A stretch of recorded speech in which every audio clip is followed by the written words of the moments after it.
नमस्कार, मैं हूं शुभम शंकरधर। आप देख रहे हैं मनी 9। स्वागत है आपका मनी सेंट्रल में। दिन की सबसे बड़ी खबरों के साथ तैयार है आपका पसंदीदा कार्यक्रम मनी सेंट्रल। और मेरे साथ जुड़ गए हैं खबरों के विश्लेषण के लिए मनी 9 के एडिटर अंशुमान तिवारी जी। आज स्टूडियो से नहीं, अंशुमान जी ऑनलाइन हमारे साथ जुड़े हैं। सर, बहुत स्वागत है आपका। अंशुमान जी से चर्चा शुरू की जाए उससे पहले आपको बता दें आज कौन सी बड़ी खबरों को हमने शामिल किया है इस शो में। शुरुआत इस ऑन द शो के साथ शुरुआत होगी स्विगी की एक खबर के साथ। महंगा होगा स्विगी से खाना मनवाना। जी हां, खाना मंगवाते हैं अगर आप स्विगी से तो अब आपको ज्यादा पैसे देने होंगे। कोई चार्जेस बढ़ रहे हैं, कौन से चार्जेस बढ़ रहे हैं और ये पूरी इंडस्ट्री के लिए, स्टार्टअप स्पेस के लिए कितना बड़ा ट्रेंड है, ये समझने की कोशिश करेंगे। क्या सुधरेगी गेहूं की बुआई? ये एक बड़ी खबर होगी क्योंकि गेहूं की बुआई के आंकड़े ये बता रहे हैं कि अब तो लगभग बुआई किनारे आ चुकी है, अभी भी पिछड़ी हुई है। तो क्या आगे चलकर सुधर पाएगी, ये जानेंगे। सरकार को क्यों पलटना पड़ा इथेनॉल पर अपना फैसला? सरकार ने फैसला लिया, 24 घंटे में उसे पलट दिया। क्या फैसला था, क्यों पलटना पड़ा, ये जानेंगे। विदेशी निवेशकों की हिस्सेदारी में रिकॉर्ड गिरावट। नेशनल स्टॉक एक्सचेंज की कंपनियों में विदेशी संस्थागत निवेशकों की जो हिस्सेदारी है वो करीब 11 साल के निचले स्तर पर आ गई है। क्यों आ गई है, क्या बताता है ये आंकड़ा, क्या ट्रेंड अब इससे बाजार का पकड़ा जाए, ये सब कुछ विश्लेषण करेंगे। बंद होगी ईवी पर सब्सिडी मिलना, ये दूसरी दिन की सबसे बड़ी खबर होगी। एफआईआई पहली खबर और ईवी पर सब्सिडी पूरी तरह बंद होगी, ये दिन की दूसरी सबसे बड़ी खबर है। और आज से खुल गई गोल्ड बॉन्ड की नई किस्त। गोल्ड बॉन्ड में अगर आप निवेश करना चाहते हैं तो ये आपके लिए एक मौका हो सकता है। निवेश करना चाहिए, नहीं करना चाहिए, इसके लिए आप मनी 9 पर कार्यक्रम को देख सकते हैं। हमने कल ही एक बड़ा कार्यक्रम गोल्ड बॉन्ड पर किया है। शुरुआत स्विगी की खबर के साथ। फूड एग्रीगेटर कंपनी स्विगी ने उसके साथ जुड़े सभी रेस्टोरेंट को कहा है कि वे 20 दिसंबर से हर ऑर्डर पर 2% कलेक्शन शुल्क वसूलेगी। स्विगी की तरफ से कहा गया है कि यह शुल्क कंपनी की तरफ से रेस्टोरेंट को दिए जाने वाले शुल्क से काटा जाएगा। स्विगी की तरफ से रेस्टोरेंट को की गई इस मांग का रेस्टोरेंट का संचालन करने वाले लोग विरोध कर रहे हैं। उनका कहना है ये गैर वाजिब तरीके से अपने कमीशन की लागत को बढ़ा रही है। सर, स्विगी का ये फैसला क्या ट्रेंड दिखाता है? इस फैसले में कई महत्वपूर्ण चीजें छिपी हुई हैं और इसे हम दो तरह से समझ सकते हैं। पहला तो ये कि स्विगी दूसरी कंपनी है जोमेटो के बाद जिसने रेस्टोरेंट से कमीशन बढ़ाने की तैयारी की है। किस्म का कमीशन बढ़ाने की कोशिश का फैसला है, जोमेटो इसे लागू कर चुकी है। ये 2% का जो फीस है ये रेस्टोरेंट से पेमेंट की फैसिलिटेशन के तौर पर लिया जाएगा और इसका रेस्टोरेंट ने विरोध भी किया। उनका मानना है कि उनके लिए बिजी सीजन का टाइम है और कंपनी ने अपने मनमाने ढंग से इसका फैसला किया है। हालांकि जोमेटो इसे लागू कर चुकी है। और इसमें दूसरी बात जो इसके अंदर छिपी हुई जिसका असर बाकी बहुत सारी अलग अलग कंपनियों पर पड़ेगा, जो आने वाले समय में दिखाई देगा। ई कॉमर्स कंपनियों ने पेमेंट फैसिलिटेशन पर अब फीस लगाना शुरू कर दिया है। यानी इसका मतलब यह है कि जो पेमेंट सर्विसेज या हायर करते हैं, जिन कंपनियों के जरिए, जिन गेटवेज के जरिए पेमेंट किया जाता है, जो आमतौर पर केवल रेस्टोरेंट तक ही सीमित नहीं है, सारी ई कॉमर्स व्यवस्थाओं के तहत या अन्य तरीके के निवेश और खरीदारी से संबंधित है, उस पर अब फीस लगना शुरू हो गई है। और ये एक कॉमन प्रैक्टिस हो सकती है आने वाले समय में। जो रेस्टोरेंट कंपनियां या जो मोबाइल रेस्टोरेंट एप्स कर रहे हैं, ये काम बाकी कंपनियां भी कर सकती हैं। दूसरी महत्वपूर्ण बात ये कि स्टार्टअप स्पेस के अंदर अब पूरी तरह से इस बात की कवायद है कि कहां से अधिकतम स्तर से रेवेन्यूज को बेटर किया जा सके। वो दौर चला गया जब डिस्काउंट्स दिए जाते थे और फ्री सेवाएं दी जाती थी। अब कंपनियां अपने तरह से इस कोशिश में है कि उन्हें अतिरिक्त रेवेन्यू मिल सके। अब ये भी चार्ज रेस्टोरेंट्स पर लगाया जाएगा जिनके जरिए खाना आपके पास तक या सामान आप तक पहुंच रहा है, जो स्विगी का नेटवर्क ले जा रहा है। तो स्वाभाविक है कि इस फीस को एडजस्ट करने के लिए नेटवर्क, जो रेस्टोरेंट्स का नेटवर्क, अपने अपने प्राइस में, पैसों में बढ़ोतरी करेगा। तो दोनों महत्वपूर्ण चीजें, एक तो स्टार्टअप्स अपने बॉटम लाइन को ठीक करने के लिए, रेवेन्यूज के लिए कोशिश कर रहे हैं, और दूसरा अब पेमेंट पर शुल्क लगना शुरू हो गया है। तो ये शुल्क क्यों केवल ई कॉमर्स तक ही, रेस्टोरेंट या जोमेटो स्विगी तक सीमित रहेगा? ऐसा लगता है कि बाकी अन्य कंपनियां जो भी पेमेंट गेटवेज का इस्तेमाल कर रही हैं वो भी अपना इस पर एक फीस लगाना शुरू करेंगे। पोस्ट मॉनसून सीजन यानी अक्टूबर से दिसंबर तक देश में बरसात की स्थिति में सुधार जरूर हुआ है, लेकिन रबी फसलों की खेती अब भी पिछड़ी हुई है। केंद्रीय कृषि मंत्रालय के आंकड़े बताते हैं कि 15 दिसंबर तक देश भर में रबी फसलों का कुल रकबा 557 लाख हेक्टेयर दर्ज किया गया, जबकि पिछले साल इस दौरान 587 लाख हेक्टेयर में फसल लग चुकी थी। इस साल गेहूं और चने की खेती पर सबसे ज्यादा मार पड़ी है। गेहूं का रकबा पिछले साल करीब 19 लाख हेक्टेयर पिछड़ा हुआ है और अब तक 274 लाख हेक्टेयर में खेती दर्ज की गई है। इसी तरह चने का रकबा करीब 10 लाख हेक्टेयर पीछे है और 88 लाख हेक्टेयर में फसल लगी है। सर, अब तो हम किनारे पे लगभग आ गए हैं, क्या आपको लगता है गेहूं की बुआई में कुछ सुधार की उम्मीद है?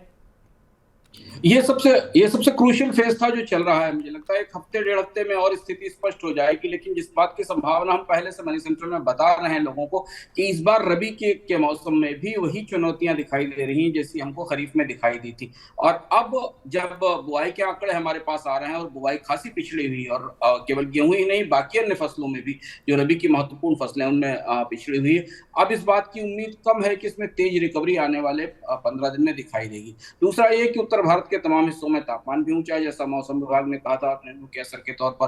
तो यहां से आप बाजार में अनाज की कीमतों में एक लंबी और बढ़ोतरी की संभावना की तैयारी कर सकते हैं। हम बता चुके हैं कि हाल में ही जब सरकार की तरफ से खुदरा महंगाई के आंकड़े जारी किए गए थे तो उनमें ये दिखाई दिया था कि भारत में लंबे समय से कई महीनों से अनाज की महंगाई दहाई के अंकों में बनी हुई है। और अब चना जो एक महत्वपूर्ण दलहन फसल है और इसके अलावा गेहूं जो मुख्य रबी की फसल है, इन दोनों की कीमतों में इन आंकड़ों के बाद नई तेजी दिखाई दे सकती है। सरकार की तरफ से गैर बासमती चावल के निर्यात पर लगाई गई पाबंदियों का असर देश के चावल निर्यात पर पड़ा है। इस साल अप्रैल से अक्टूबर के दौरान चावल के निर्यात में 21% से ज़्यादा की गिरावट आई है। कुल चावल निर्यात 99.26 लाख टन दर्ज किया गया, जबकि पिछले साल 126 लाख टन से ज़्यादा का चावल एक्सपोर्ट हुआ था। अप्रैल से अक्टूबर के दौरान बासमती चावल का एक्सपोर्ट तो बढ़ा है, लेकिन गैर बासमती चावल के एक्सपोर्ट में भारी गिरावट देखने को मिली है, जिस वजह से कुल निर्यात कम रहा है। सर, ये होना ही था, जब आप मुश्किल कर रहे हैं निर्यात को तो निर्यात टूटेगा, लेकिन इसके पीछे जो वजह थी वो ये थी कीमतों को काबू किया जाए। यहाँ कितनी सफलता मिली? निर्यात तो टूटा, स्वाभाविक सी बात थी कि सरकार ने निर्यात को हतोत्साहित किया था, प्रोत्साहन खत्म किया था और भारत को इस निर्यात को कम करने के लिए अंतर्राष्ट्रीय स्तर पर आलोचनाओं का, क्रिटिसिज्म का भी शिकार होना पड़ा। लेकिन इसका फायदा कीमतों को कम करने के तौर पर नहीं मिला। हमने अभी जैसे चर्चा की कि भारत में अनाज की महंगाई लगातार ऊंची बनी हुई है और खरीफ की फसल में चूंकि उत्पादन के आंकड़े लेट आए और खरीफ की फसल में धान का उत्पादन अपेक्षा से कम रहा है, तो इसलिए निर्यात रोक कर भी अनाज की महंगाई को थामा नहीं जा सका। हालांकि आप ये भी कह सकते हैं कि अगर निर्यात जारी रहता तो शायद महंगाई और ज्यादा ऊंचाई पर पहुंच जाती। तो इस हद तक अगर आप माने कि महंगाई को आगे ना बढ़ने में देने में इस फैसले ने मदद की है, तो ये बात बिल्कुल सही है कि अगर निर्यात रोका गया तो महंगाई की बढ़त को रोक लिया गया। पर निर्यात रोकने के बाद बाजार में आपूर्ति बढ़ी, इसके संकेत नहीं दिखाई देते, क्योंकि दरें जहां हैं या जो कीमतें बाजार में चावल की हैं वो वही बनी हुई हैं और उतनी ही ऊंचाई पर मजबूत बनी हुई है। देश में चीनी के उत्पादन को बढ़ावा देने के लिए सरकार ने गन्ने के रस से इथेनॉल उत्पादन पर रोक लगाने का जो फैसला किया था, उस फैसले को बदल दिया है। अब चीनी मिलों को छूट है कि वे गन्ने के रस का इस्तेमाल इथेनॉल बनाने में कर सकेंगे। हालांकि उन्हें उतना ही इथेनॉल तैयार करना होगा जितने का ऑर्डर ऑयल मार्केटिंग कंपनियों की तरफ से दिया जाएगा।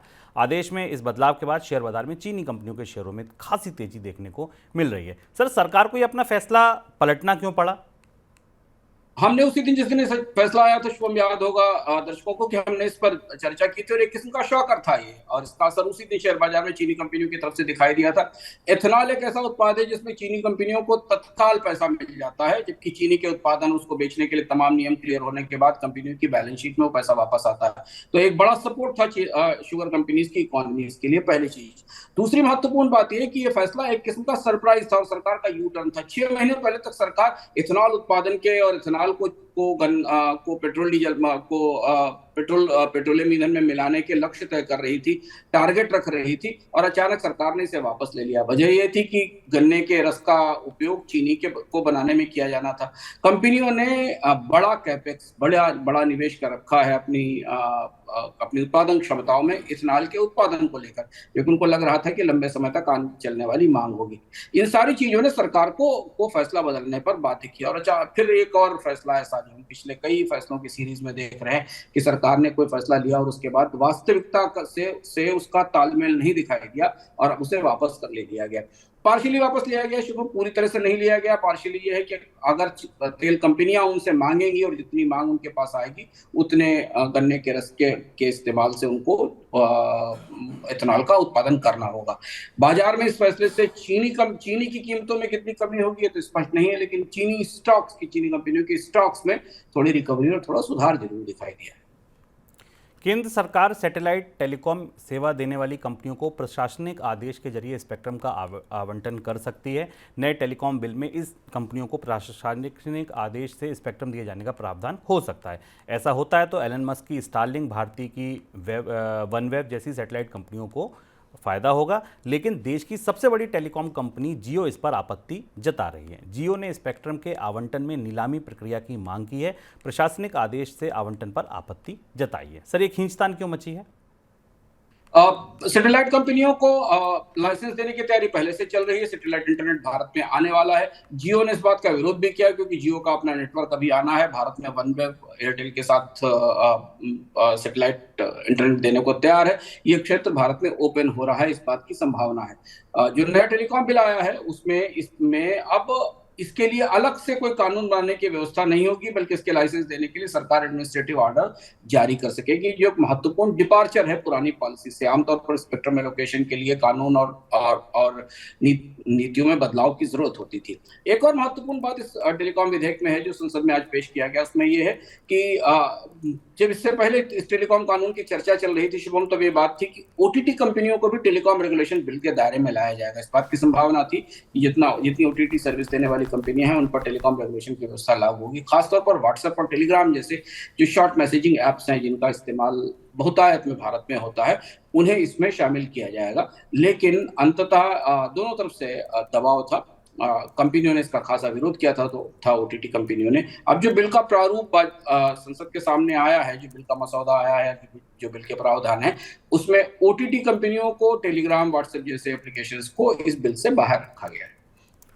आगे बढ़ते हैं दिन की सबसे बड़ी खबरों की तरफ।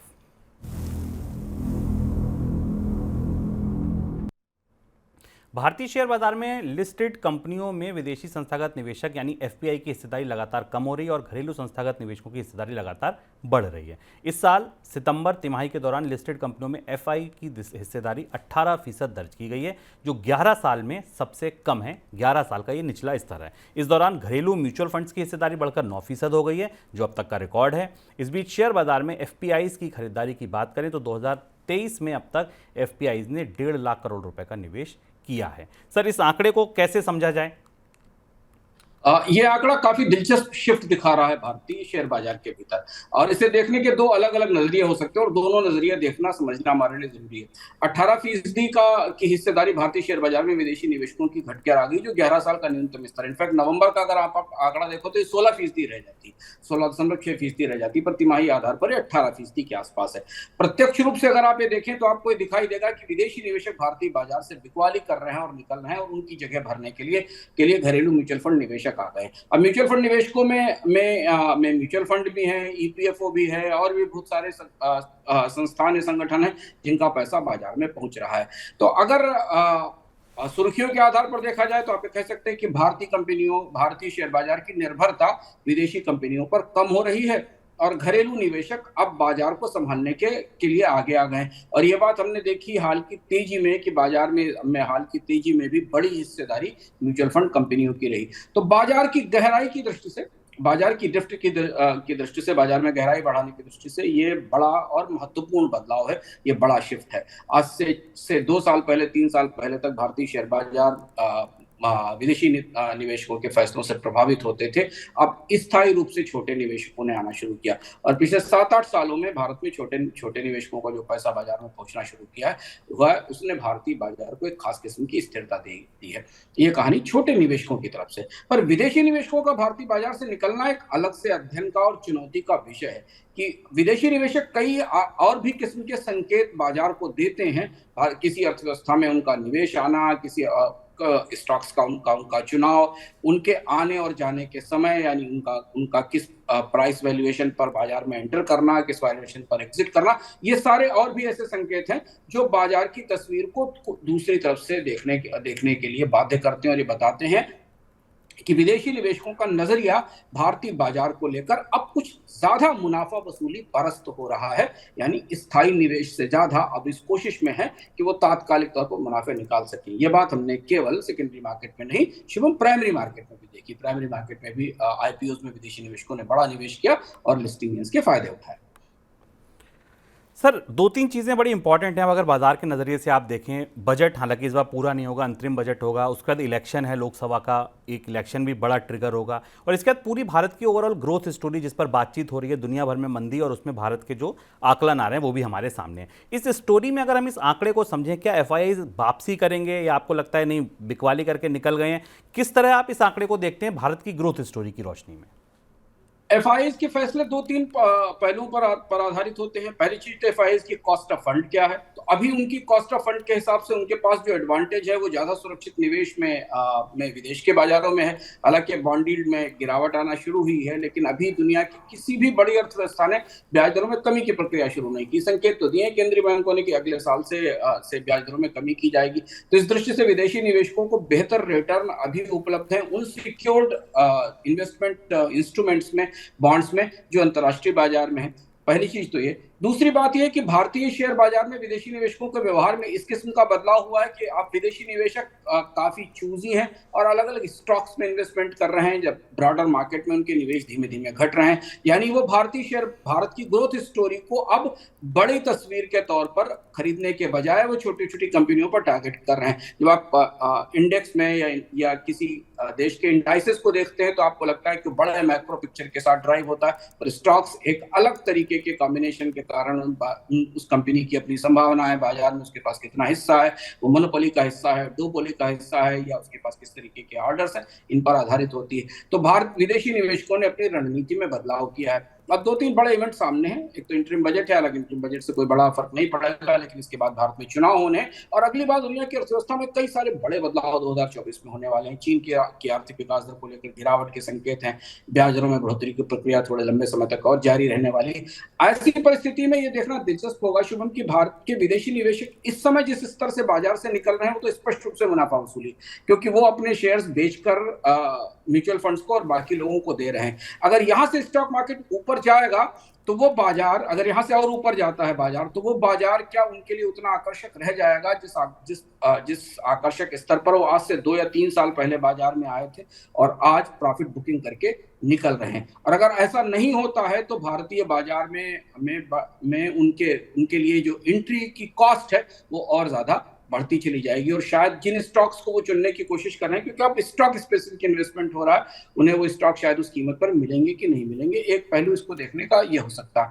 दूसरा पर्सपेक्टिव ये भी हो सकता है कि निवेशक अभी भारतीय अर्थव्यवस्था में चुनिंदा कंपनियों से बाहर दांव लगाने को तैयार नहीं है। बड़ी तस्वीर को वो और स्थिर होते देखना चाहते हैं। अंतर्राष्ट्रीय स्तर पर गतिविधियां अगले साल किस तरह की होती हैं, चुनाव के नतीजे किस तरह के आते हैं। भारतीय अर्थव्यवस्था में भी 8% 9% की ग्रोथ नहीं है, 6-6.5% की ग्रोथ है।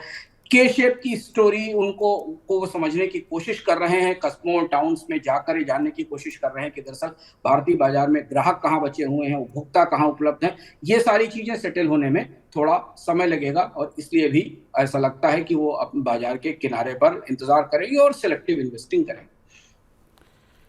अगली बड़ी खबर, सरकार की तरफ से इलेक्ट्रिक टू व्हीलर्स पर जो सब्सिडी दी जा रही है उसे खत्म होने की आशंका जताई जा रही है। अभी जो सब्सिडी मिल रही है वह फेम 2 योजना के तहत है और इस योजना की मियाद कुछ हफ्तों में खत्म होने जा रही है। सरकार की तरफ से नए सिरे से योजना को लागू किए जाने की उम्मीद कम होती दिख रही है। ऐसे में कुछ हफ्तों बाद सब्सिडी खत्म होने की आशंका है। सरकार की तरफ से फेम 3 योजना को लॉन्च नहीं किया जाएगा। इस योजना की शुरुआत देश में इलेक्ट्रिक वाहनों के उत्पादन को बढ़ावा देने के लिए की गई थी। इस योजना पर आ रहे भारी खर्च को लेकर वित्त मंत्रालय पहले भी आपत्ति जता चुका है। सर, क्या यही एक वजह है सरकार इस फैसले को वापस ले रही है कि फेम 3 नहीं लाएंगे?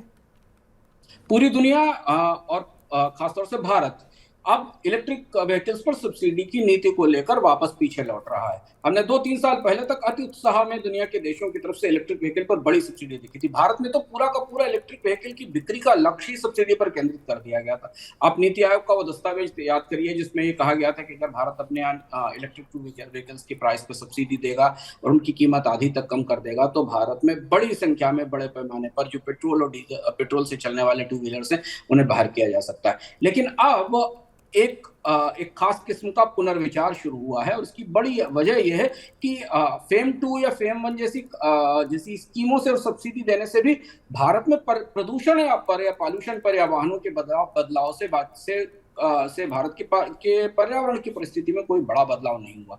फेम को लेकर अगर आप देखें तो इसमें दो बड़ी चुनौतियां थी। एक तो इसको जिस पर्पज से लगाया गया था वो उद्देश्य ही पूरा नहीं हुआ, बल्कि आप यूं कह सकते हैं कि असफल हो गया। यह कहा गया कि भारत में वो कंपनियां आएंगी, निवेश करेंगी, भारतीय उपकरणों का इस्तेमाल करेंगी, आत्मनिर्भरता आएगी, मेक इन इंडिया होगा, पर वैसा नहीं हुआ। कंपनियों ने सारे इक्विपमेंट्स चाइना से और बाकी जगह से हिस्से और पुर्जे इंपोर्ट किया और उन्हें बेचना शुरू किया। इस पर छापे पड़े, सरकार ने कंपनियों के खिलाफ नोटिस भेजे और अंततः ये स्कीम विवादों में फंसकर पीछे हो गई। अब इसके बाद सरकार 31 मार्च 2024 को ये स्कीम खत्म हो जाएगी। इसके बाद अब शायद सरकार इस पर कोई जोखिम लेना नहीं चाहती है। एक और महत्वपूर्ण बात यह है कि अभी हाल में एक और मामला भारत में इलेक्ट्रिक व्हीकल्स को लेकर सामने आया, जिसमें टेस्ला को सब्सिडी देने की बात कही गई थी या इंपोर्ट ड्यूटी में कटौती की बात की गई थी। वहां से भी संकेत मिला कि सरकार किसी कंपनी को भारत में आने के लिए अब इंपोर्ट ड्यूटी में कटौती की भी नहीं करेगी। तो कुल मिलाकर जो पूरा का ईवी का स्पेस है, उसमें जो एक बैटरी या इंजन या जो पावर लगा था वाहनों को सस्ता करने का बजट किससे सब्सिडी देकर, वो खत्म हो रहा है। क्या ये इन्वायरमेंट की दृष्टि से, पर्यावरण प्रदूषण की दृष्टि से भारत सरकार के नजरिए में एक बड़ा संकेत या बदलाव है? यह भी देखना स्पष्ट है। इसके बारे में अभी स्पष्ट रूप से पता नहीं है। लेकिन अगर आप आर्थिक रूप से, फिस्कल दृष्टि से, सब्सिडी की दृष्टि से देखें तो सरकार को सब्सिडी से कोई बहुत बड़ा फायदा, सब्सिडी देकर बाजार में कोई बड़ा बदलाव आया ऐसा महसूस नहीं हुआ है, बल्कि विवाद ज्यादा हुए हैं, इसलिए इसे रोका जा रहा है। सर, अब इसका आगे क्या असर, आप इंडस्ट्री पर क्या असर देख रहे हैं, बाजार पर क्या असर देख रहे हैं, आप ग्राहकों के नजरिए से देखें तो इस पूरी खबर का असर क्या होगा? उद्योग ने स्पष्ट रूप से कहा है शुभम कि अगर ईवी पर सब्सिडी बंद हो गई तो ईवी की बिक्री 50% तक घट सकती है, और स्वाभाविक सी बात है। आप टू व्हीलर, आधी रह जाएगी, क्योंकि टू व्हीलर्स की बिक्री आप देख लीजिए। टू व्हीलर्स की बिक्री पिछले साल कितनी थी, जो इलेक्ट्रिक स्कूटर, इलेक्ट्रिक वाहन आते थे, और अब आज उनकी बिक्री कितनी घट गई। ई रिक्शा एक इंपॉर्टेंट हिस्सा है जिसकी कीमतों में बढ़ोतरी हुई। तो अब भारत में इलेक्ट्रिक वाहन ज्यादातर सब्सिडी के सपोर्ट से बिक रहे थे और उनकी बिक्री में गिरावट भी हुई। तमाम कंपनियां आई थी जिनको अपनी शॉप्स बंद करनी पड़ी, सेल्स कम हो गई, और धीमे धीमे अब जो स्कूटी या वाहन है वो अब वापस उसी पुराने कंजर्वेटिव पेट्रोल चालित वाहनों की तरफ जाने लगे। यही स्थिति फोर व्हीलर्स की है, क्योंकि इलेक्ट्रिक व्हीकल की कॉस्ट काफी ज्यादा है, मेंटेनेंस की कॉस्ट भी ज्यादा है, और उन्हें मिलने वाली इलेक्ट्रिक की सुविधा या इलेक्ट्रिक नेटवर्क की भी चुनौतियां हैं। इसलिए ये वाहन सिर्फ इसलिए बिक रहे थे क्योंकि सामान्य वाहनों की तुलना में इन पर सरकार सब्सिडी देती थी। अब यहां से एक बड़ा शिफ्ट लेना शुरू होता है। सरकार ने सब्सिडी टेस्ट की, ट्राई की, कंपनियों को कैपेसिटी बढ़ाने के लिए कहा, और अचानक फिर सरकार इस पूरी व्यवस्था से पीछे हट गई। लगभग इथेनॉल जैसी परिस्थिति दिखाई देती। कंपनियों से कहा कि इलेक्ट्रिक व्हीकल बनाए जाएं, उन्होंने अपने असेंबली लाइन लगाई, प्लांट शुरू किए, प्रोडक्शन लाइन लगाई, और अब जो सबसे बड़ा बूस्ट था वो वापस होकर निकल गया। अब कंपनियां कितने इलेक्ट्रिक व्हीकल बनाएंगी? जब उनको सेल्स नहीं मिलेगी तो भारत में इलेक्ट्रिक वाहन का उत्पादन कितना होगा? और इसके साथ दूसरी महत्वपूर्ण बात और ये देखनी होगी कि बड़ा शिफ्ट है पॉलिसी में जो आ रहा है, क्योंकि इलेक्ट्रिक वाहन अगर बढ़ते तो सरकार चार्जिंग नेटवर्क बनाती, तो उन कंपनियों को निवेश के लिए बुलाया जाता जो भारत में चार्जिंग करती, फिर वो बैटरी स्वैपिंग पॉलिसी और बैटरी बनाने की फैक्ट्री, मतलब इस पूरे एक पूरा इकोसिस्टम बनाने की तैयारी की गई थी, जिसके केंद्र में बैठी थी सिर्फ सब्सिडी। ये वो सब्सिडी, वो ताकत थी जिस इकोसिस्टम पर भारत, जिसके आसपास इलेक्ट्रिक व्हीकल का पूरा इकोसिस्टम बनाया जाना था, जिसमें प्रोडक्शन भी होने थे, चार्जिंग नेटवर्क भी बनने थे, बैटरियां भी बननी थी, इक्विपमेंट्स भी बनने थे। अब जब वही आधार खिसक गया है और वाहन मौजूदा समय से ज्यादा महंगी कीमत पर बिकेंगे, तो लोगों के लिए ट्रेडिशनल फ्यूल के वाहन, पेट्रोल डीजल के वाहन खरीदना ज्यादा बेहतर होगा। तो इसलिए एक बड़ा शिफ्ट है जो भारत की ईवी इंडस्ट्री में आ रहा है। हम लोग संयोग से इस बात को पहले बता चुके हैं इकोनॉमिकम हमने हाँ। बिल्कुल, इकोनॉमिकम में आप ये जान सकते हैं, ये हमने आपको करीब 4-5 महीने पहले ही बता दिया था कि ईवी पर पूरी दुनिया में, भारत में नहीं पूरी दुनिया में सब्सिडी खत्म होंगी। और आप देखिए आज वो इकोनॉमिकम, आज इसका लिंक आपके डिस्क्रिप्शन बॉक्स में है। टाइटल कुछ ऐसा था कि ऐसे कैसे बिकेंगी ईवीज, इलेक्ट्रिक व्हीकल फिर कैसे बिकेंगे, और आज वही सवाल भारत में खड़ा है। अगली बड़ी खबर, बड़े इंफ्रा प्रोजेक्ट्स का बीमा करने वाली कंपनियों को ऐसे समय पर सरकार की सहायता मिल सकती है जब प्रोजेक्ट्स पर भारी प्राकृतिक आपदा का सामना करना पड़ा हो उस प्रोजेक्ट को। हाल में सिक्किम में एक पावर प्रोजेक्ट में हुई भारी तबाही के बाद बीमा कंपनी पर भारी भरकम क्लेम आने से बीमा कंपनियों को बचाने के लिए इस तरीके की सहायता की बातचीत चल रही है। संसदीय पैनल इस पर सरकार को अपना सुझाव दे सकते हैं। सर, सरकार को ऐसा क्यों करना पड़ेगा? शुभम, पूरी दुनिया में बीमा उद्योग, खासतौर से जनरल इंश्योरेंस उद्योग, पिछले 7-8 साल में सबसे ज्यादा ब्लीड होने वाला उद्योग है। $50 बिलियन के आसपास के तो दावे या जो कंपेंसेशन है वो पिछले साल के दौरान आए। अमेरिका, यूरोप, चाइना, जापान, दुनिया के सारी ज्योग्राफीज में पर्यावरण की त्रासदियां बीमा उद्योग पर सबसे ज्यादा भारी पड़ रही। भारत में दो ताजे हादसे, एक उत्तराखंड के सिलगैरा टनल का और इसके पहले सिक्किम का, और इसके अलावा देश के अन्य बाकी हिस्सों में भी। एक तो जनरल इंश्योरेंस का पेनिट्रेशन बहुत कम है। मुश्किल से 7-8% ऐसे एसेट्स हैं भारत दुनिया में जिनका इंश्योरेंस अवेलेबल है। प्राइवेट लोगों के पास तो जनरल इंश्योरेंस है ही नहीं, उनके मकान दुकान बाढ़ में तबाही में बह जाते हैं, उनको कोई कंपनसेशन नहीं मिलता। आमतौर पर जनरल इंश्योरेंस का मैक्सिमम हिस्सा कॉर्पोरेट्स के पास है, कंपनियों के पास है, जिन्होंने बड़े निवेश कर रखे हैं। और ऐसी स्थिति में पर्यावरण आपदा की दृष्टि में कंपनियां पूरी तरह बर्बाद हो जाती हैं, क्योंकि ये इस तरीके की आपदाओं की संभावनाएं उनकी पॉलिसीज में नहीं की गई है। अभी स्पष्ट नहीं है कि सरकार ये नई जो मदद की या कंपेंसेशन में सहायता की पॉलिसी लेकर आएगी, किन के लिए होगी। संसद की एक समिति पर विचार कर रही है, लेकिन ये अपने तरीके का पहला प्रयोग होगा। क्या ये सरकारी कंपनियों को ही केवल दी जाएगी या निजी जनरल इंश्योरेंस कंपनियों को भी इसका फायदा मिलेगा? क्योंकि ये बात तय मानी है कि पूरी दुनिया के जनरल इंश्योरेंस के बाजार में बहुत बड़ा शिफ्ट शुरू हो चुका है, वो शिफ्ट आना शुरू हो गया है। अगर आप भारत और अंतर्राष्ट्रीय बाजार में ही देखें तो पिछले 5 या 6 साल में जनरल इंश्योरेंस के प्रीमियम्स में जबरदस्त बढ़ोतरी हुई है। उसकी सिर्फ एक बड़ी वजह है क्लाइमेट चेंज है। क्लाइमेट चेंज के कारण अब इन क्षेत्रों में जो पर्यावरण की दृष्टि से संवेदनशील हैं, जहां दुर्घटनाएं हो सकती हैं, जो बाढ़ के एरिया में आते हैं, वहां कंपनियां अब भारी प्रीमियम वसूल रही हैं अपने बीमा धारकों से, चाहे वो उद्योग हो या वो व्यापार हो। तो ये पूरा स्ट्रक्चर अब एक नए तरीके से बदलाव की और नियमों के बदलाव की उम्मीद कर रहा है। इजराइल हमास युद्ध की वजह से लाल सागर में तनाव बढ़ गया है और इस वजह से भारत से यूरोप को निर्यात होने वाले सामानों में देरी हो सकती है। निर्यात की लागत बढ़ने की भी आशंका है। हमास के समर्थन में लाल सागर में यमन के हूती विद्रोहियों की तरफ से कई देशों के मालवाहक जहाज़ों को निशाना बनाया जा रहा है, जिसके बाद कई शिपिंग एजेंसियों ने सामान सप्लाई के लिए लाल सागर के रास्ते को छोड़ किसी दूसरे रास्ते का इस्तेमाल की हिदायत दी है। किसी दूसरे रूट पर सामान की अगर सप्लाई की जाएगी तो शिपिंग की लागत भी 30% तक बढ़ सकती है और सामान की डिलीवरी में भी 2 हफ्ते की देरी हो सकती है। सर, भारत पर इसका क्या असर होगा? लगभग सारी शिपिंग कंपनियां, मास्क या डेनमार्क की या इजराइल और गल्फ की सारी शिपिंग कंपनियां अब इस स्वेज वाले और लाल सागर वाले रास्ते से बच रही हैं, क्योंकि यहाँ अब वो समस्या आ गई जिसकी संभावना पहले से जाहिर की जा रही थी। और भारत के लिए ये रूट, भारत क्या बल्कि पूरे एशिया के लिए रूट काफी महत्वपूर्ण है, क्योंकि मेडिटेरेनियन के जरिए, भूमध्य सागर के जरिए यूरोप से जो सामान आता है उसके लिए केवल यही एक रास्ता है जो यहाँ पर आने वाला है। इससे 2 महत्वपूर्ण चीजें होंगी जो दिखाई दे रही हैं, क्योंकि एक तो भारत से जो यूरोप जाने वाला सामान है वो समय पर नहीं पहुंचेगा, उसकी लागत में बढ़ोतरी होगी। भारत में जो आने वाला सामान है उसकी लागत भी बढ़ेगी। पूरी दुनिया में वैसे भी सप्लाई चेन का डिस्ट्रप्शन अब जाकर कुछ खत्म हुआ था शुभम, क्योंकि पूरे कोविड ने सप्लाई चेन ध्वस्त कर दी थी। उसके बाद फिर रूस यूक्रेन युद्ध के कारण काला सागर और भूमध्य सागर, ब्लैक सी के आसपास के इलाकों में सप्लाई चेन डिस्टर्ब हुई थी। अब यहाँ फिर सप्लाई चेन पर नया दबाव बनता दिख रहा है। ये महंगाई से लड़ाई की जो कोशिशें की जा रही हैं उसमें बड़े पैमाने पर आड़े आएगा, क्योंकि इस हिस्से से फ्यूल का और तेल का और गैस का भी बड़ा परिवहन होता है। आगे बढ़ते हैं मनी सेंट्रल झटपट की ओर।